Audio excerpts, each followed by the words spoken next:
Let's suppose paracetamol, this is the drug which can be used with precautions. For example, a patient who is affected by hepatic impairment, or the patient who is suffering from liver dysfunctions or renal impairment, if the patient or the person is alcohol dependent or during breastfeedings, so it should be used with precautions when the patient have a problem like this, like hepatic impairment, renal impairment, alcohol dependency, breastfeeding, or overdosings, intolerance. So there are certain complications which may be occur due to overdosings, just like adverse drug reactions, which is always occur due to overdosing. There are different dosage of the paracetamol. Here it is seen in this page that post-immunization pyrexia by mouth infant 2 to 3 months 60 mg followed by a second dose if necessary 4 to 6 hours later. Warn parents to seek medical advice if pyrexia persists after second dose. So it is very important that post-immunization pyrexia by mouth infant 2 to 3 months 60 mg followed by the second dose if necessary 4 to 6 hours later. Mean after 4 to 6 hours you can inform the parents to seek medical advice if pyrexia persists after second dose. So then it can be used according to the condition of the patient. Mild to moderate pain, here it can be also used from mild to moderate pain pyrexia by mouth. In adults, the dose is usually 0.5 to 1 gram every 4 to 6 hours, maximum 4 gram daily. Child under 3 months, he not below. So here it is written that 3 months, 1 year, 60 to 125 mg, 1 to 5 years, 120 to 250 mg, 6 to 12 years, 250 to 500 mg. These doses may be repeated every 4 to 6 hours if necessary, maximum 4 doses and 24 hours. This is clearly mentioned. This is the recommended dose.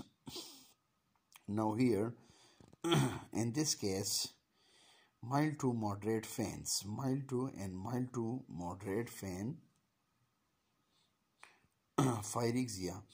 It can be also administered by rectum. Adult 0.5 to 1 gram, child 1 to 5 year, 125 to 250 mg, and then 12 years, 250 to 500 mg. Doses inserted every 4 to 6 hours if necessary, maximum 4 doses and 24 hours. This point should be mentioned. It should be noted that infants under 3 months shouldn't be given paracetamol unless advised by doctors. A dose of 10 mg per kg body weight, 5 mg per kg if jaundice is suitable. There may be chances of toxicity, there may be chances of hepatoliver toxicity. Now let's see here what are the AD or adverse effects of paracetamol. Paracetamol can be used rare, but there may be chances of rashes and blood disorder reported. Most important is there may be 100% chance of liver damage and less frequently renal damage followed overdosing. As we know that side effects, these are the secondary effects of the drug, and these are the own effects of the drug which is produced. For example, nausea, diarrhea, vomitings, and these are the adverse effects which can be reported. And such kinds of complication always occur due to overdosing. Let's suppose if we are going to overdose the paracetamol, so there may be chances of rashes and hematological disorders. But most importantly, there may be the major adverse effect of the paracetamol is liver damage, liver toxicity, and less frequently renal damage occurs. Now the next one is NSAID, non-steroidal anti-inflammatory drugs. So non-steroidal anti-inflammatory drugs are those drugs which, including the ibuprofen, have analgesic activity, which have the capability to relieve the pain sensation, and it is also anti-inflammatory activity as well as antipyretic activities. And single doses NSAIDs have analgesic activity as compared to that of paracetamol, just like paracetamol. in regular full dosage, they have a lasting analgesic anti-inflammatory effect which make them useful for continual or regular pain due to inflammation. Difference and anti-inflammatory activity between different NSAIDs are small, but there is considerable variation in individual patient response and an incidence in the type of adverse effect. Sometime when we are using different type of drugs for the treatment, so there are multiple drugs like painkillers, NSAIDs, ibuprofen, endomethacin. So different drugs have different effects. So here I'm going to mention that differences in anti-inflammatory activity between different NSAIDs and small, but there is considerable variation in individual patient response and incidence and type of. So it depends upon the patient, on the response of the patient.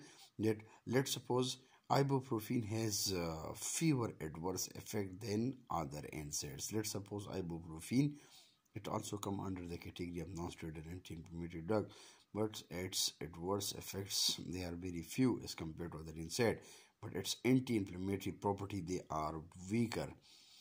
So here the diclofenac sodium, diclofenac and naproxen, neither of which is included in the WHO model list, but here it combined moderately potent anti-inflammatory activity. It means if we can compare the anti-inflammatory activity of NSAIDs with diclofenac sodium and naproxens, so it has strong anti-inflammatory activity with relatively low incidence of adverse drug reaction, adverse effects, but incidence is higher than as for the ibuprofens. So it means that ibuprofen, it is used in the treatment of mild to moderate pain and in the management of pain and inflammation in rheumatoid arthritis. Yes, this drug can be used in the treatment of rheumatoid arthritis and like juvenile arthritis. So it may be of the various less well-defined condition of the back pain, soft tissue disorder or soft tissue inflammations. Ibuprofen, it is also used to reduce the pain in the children, especially they are available in the form of syrup. So with all NSAIDs, it should be used with precautions and it should be exercised in the treatment of elderly and allergic disorder during pregnancy and breastfeeding. So we can say like paracetamol, which is safe in pregnancy, and patients with renal, cardiac or hepatic impairment, the dose should be kept as low as possible and renal function should be monitored. As we have mentioned in the previous lecture, that low dose of a drug is more potent than higher dose, and high dose it become toxic. So in order to minimize the chances of toxicity, we will have to adjust, we will have to maintain the steady state concentration of the drug in the bloodstream. And said shouldn't be used, shouldn't be given to the patient with active peptic ulceration, especially in case of peptic ulcers.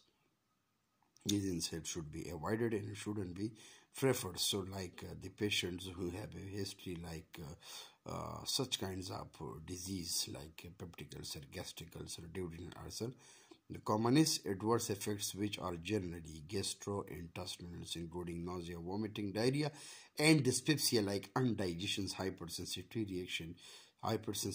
reactions, including anaphylaxis, bronchospasm, and rash, have been reported as fluid retention. In the fluid, it becomes retains.